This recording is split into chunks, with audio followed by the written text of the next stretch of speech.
Hi guys, it's Seth. We have another update on Warthog Defense. Ukrainian Himars lit up occupied Donetsk with pinpoint strikes.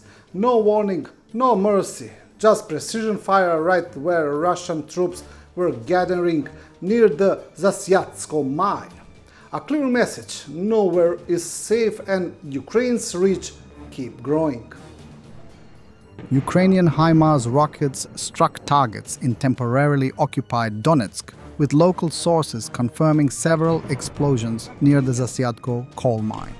While the exact target remains unclear, what we do know is that Russian forces were reportedly gathered in the area, and in past similar strikes, those gatherings turned into mass casualty events.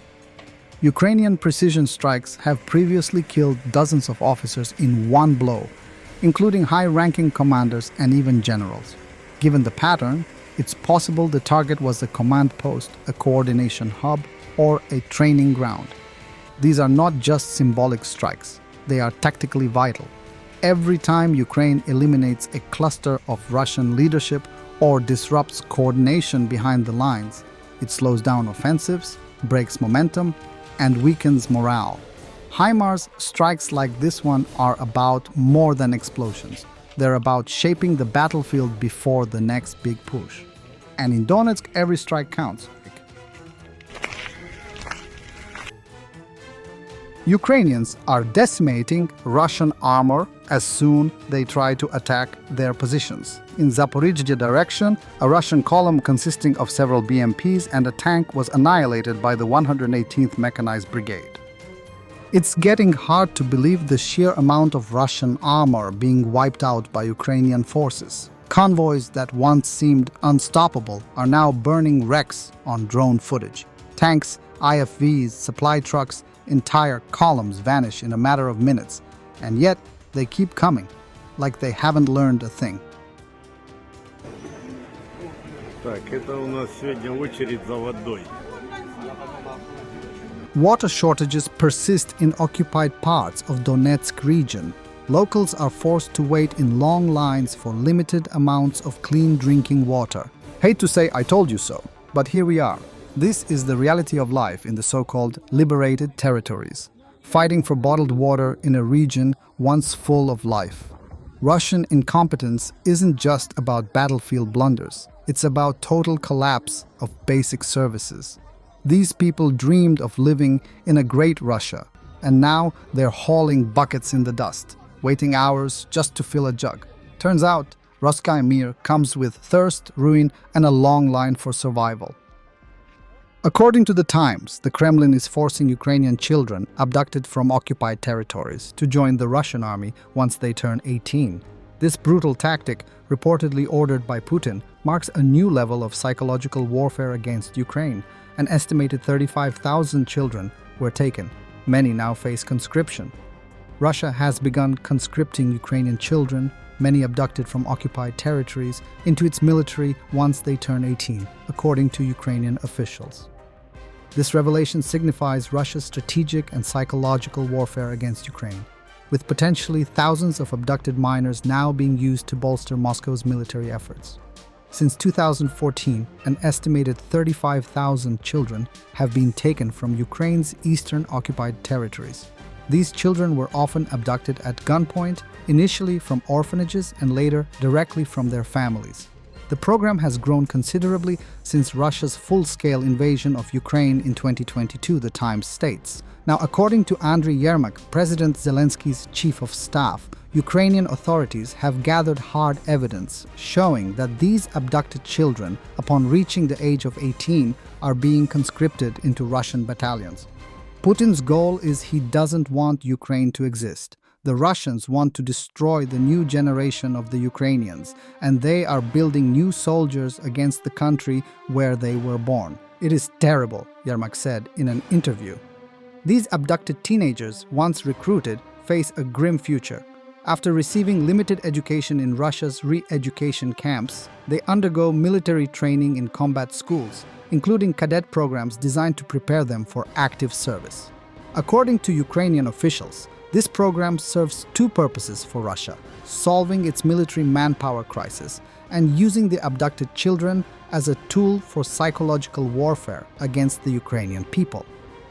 The abductions and forced conscription are in clear violation of international law and the Geneva Conventions, which protect children in armed conflict.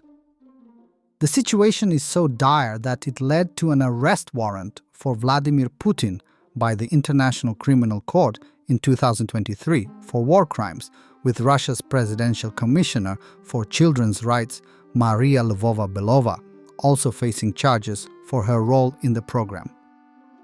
Ukrainian President Volodymyr Zelensky plans to ask European allies to help finance improved salaries for troops resisting Russia's invasion in a bid to ease growing shortages of recruits. Previously, Europeans refused to provide funding for the salaries of our military personnel, only for weapons, Zelensky told reporters in Kyiv on Thursday. Our service members themselves can be the weapon that protects everyone. With a mobilization campaign in Ukraine increasingly unpopular among a population fatigued by the war that's in its fourth year, Zelensky's government wants to motivate more volunteers by offering substantial payments for those who sign military contracts. Russia has long offered large signing bonuses and high salaries to lure tens of thousands to its army each month, seeking to avoid any repeat of a spike in public anxiety when President Vladimir Putin ordered a partial draft a few months into the 2022 invasion. With a mobilization campaign in Ukraine increasingly unpopular among a population fatigued by the war that's in its fourth year, Zelensky's government wants to motivate more volunteers by offering substantial payments for those who sign military contracts.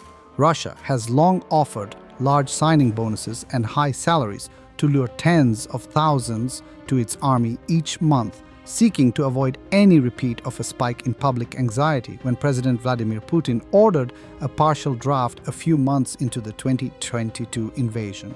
While the International Monetary Fund, which is providing a loan program worth about $16 billion, is urging Kyiv to shrink the budget gap, the government has no plans to raise taxes. Ukrainian Prime Minister Yulia Sviridenko told Bloomberg News in an interview, "Global donors have earmarked only half of the estimated $75 billion needed for the budget over the next 2 years," she said. And from the other news, a large ammunition depot belonging to the Syrian army exploded near the Idlib, Marat Misrin highway in the governorate of Idlib. The Syrian Civil Defense's X account reported the incident. Preliminary figures from the Idlib Health Directorate indicate that over 145 civilians have been affected, with casualties including both fatalities and injuries. Aerial footage from the site captured a series of consecutive detonations, causing significant damage to residential buildings and industrial facilities. The explosion occurred during the day on July 24th. The cause has not yet been determined. A similar incident took place in the Homs Governorate the day before, on July 23rd. The explosions may have been caused by careless handling of ammunition. However, the possibility of sabotage by armed groups hostile to the new Syrian government or actions by Israeli forces cannot be ruled out. Supporting these theories is the fact that local residents did not report any activity of aircraft, missile launches, or drone presence in the area. These explosions come amid escalating tensions between the Syrian government and allied armed groups in the As-Suwaida Governorate.